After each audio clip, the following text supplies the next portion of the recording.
Imagine.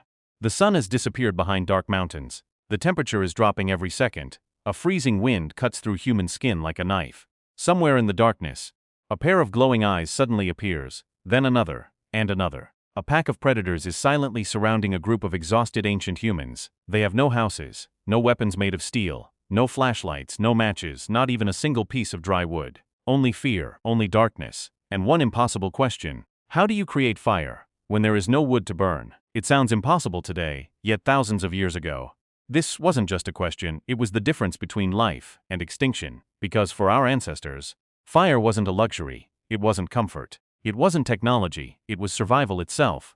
But here's the mystery. Most people believe ancient humans simply rubbed two sticks together. Movies show it, cartoons repeat it, even history books sometimes simplify it.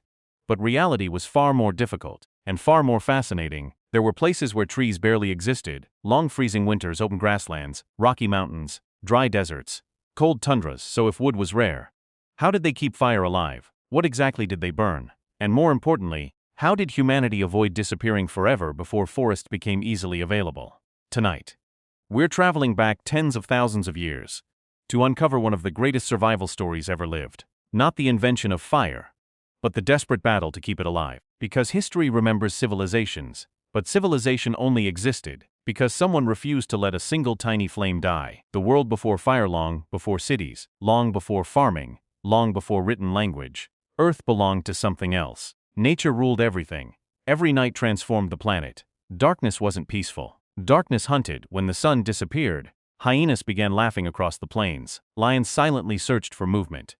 Wolves communicated through distant howls. Every sound carried a warning. Ancient humans weren't the strongest animals. They weren't the fastest. They weren't the biggest. Compared to the predators around them, they were weak. Their skin offered little protection against freezing temperatures. Their teeth couldn't compete with carnivores. Their claws were practically useless. By every rule of evolution, humans should never have become Earth's dominant species. Yet somehow, they did. Not because they became physically stronger, but because they learned something no other creature truly mastered. They learned to control energy. And that energy was fire. The first flames were never created. Here's something that surprises many people.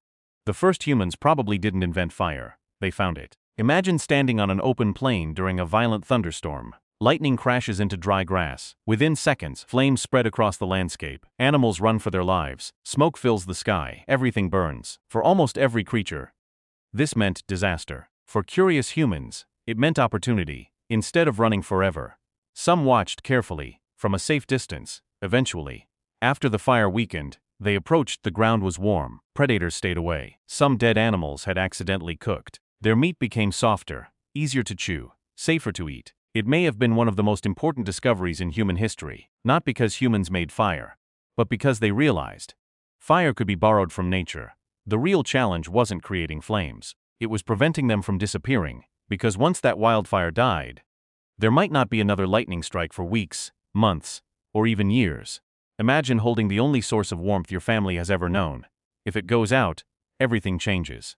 Cold returns, darkness returns, predators return. That tiny glowing ember becomes more valuable than gold. And ancient humans understood exactly that. The problem no one talks about. Modern people can start a fire in seconds. A lighter, a match, an electric spark. Problem solved. Ancient humans had none of these. Creating fire from nothing was incredibly difficult. In many cases, it could take hours. Sometimes it failed completely, which meant many groups didn't even try. Instead, they protected existing fire with extraordinary care. Imagine assigning one person a single responsibility. Never let the fire die. Not while traveling, not while sleeping, not during rain, not during winter. The glowing coals had to survive every journey. Because inside those tiny red embers was tomorrow's warmth, tomorrow's food, tomorrow's protection. Without them, life became unimaginably dangerous. So how did they carry fire across hundreds of kilometers? Through rain, wind, snow, and places where there wasn't enough wood to keep flames burning? The answer was one of humanity's greatest survival innovations. Now comes the question almost nobody asks. If forests disappeared, what exactly fed the fire?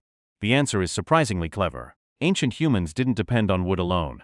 They used whatever nature offered. Across open grasslands, they collected thick bundles of dry grass and reeds. Near rivers, they gathered dried cattails and other marsh plants. In colder regions, shrubs and small bushes became valuable fuel where large trees were rare. Tiny branches, roots, and even driftwood carried by rivers could keep a fire alive, but perhaps the most remarkable fuel came from animals themselves. Large herds of bison, wild horses, mammoths, and other grazing animals left behind something that most people today would simply ignore: dry dung once completely dry. Animal dung burns surprisingly well. It creates steady heat, produces relatively little flame, and has been used as fuel by people in many parts of the world for thousands of years. To modern eyes, it seems strange. To ancient humans, it was survival. Nothing in nature was wasted. Everything had value. Fire was more than heat. The moment humans learned to protect fire, everything began to change. Night was no longer controlled by predators. The circle of light around a campfire became a safe zone. Lions hesitated. Wolves kept their distance. Hyenas circled, but rarely came too close. For the first time, humans could rest more peacefully. The fire also transformed food. Raw meat could carry dangerous parasites and bacteria.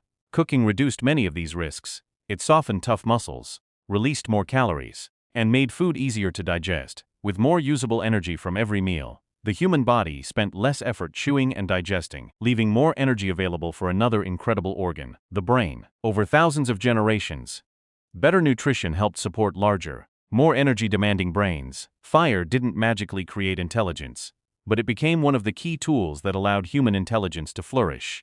The glowing flames did something else as well, something no fossil can fully capture. They brought people together. Imagine dozens of ancient humans sitting around a fire after sunset, children listening quietly, hunters describing the day's journey, elders sharing knowledge, warnings about dangerous animals, stories about distant lands, perhaps even the earliest myths, the earliest dreams, the earliest imagination. Around the fire, knowledge could survive long after one generation was gone, and that may have been just as important as the fire itself.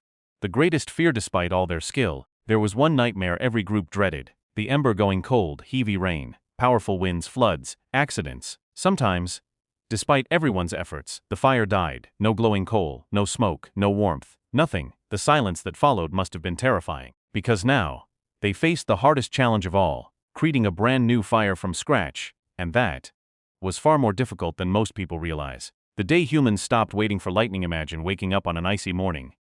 The last ember is gone. The ashes are cold. The camp is silent. No warmth, no cooked food, no protection from the predators that will return after sunset. For thousands of years, this was humanity's greatest fear, because until this moment, people depended on nature to give them fire. A lightning strike, a volcanic eruption, a wildfire started by the blazing sun. If nature didn't provide fire, humans had nothing. But one day, everything changed. Not because someone was the strongest, not because someone was the bravest, but because someone was curious enough to keep trying. Again, and again, and again. This tiny flame changed the course of human history. Imagine how many other forgotten survival stories are still hidden in our past, waiting to be discovered.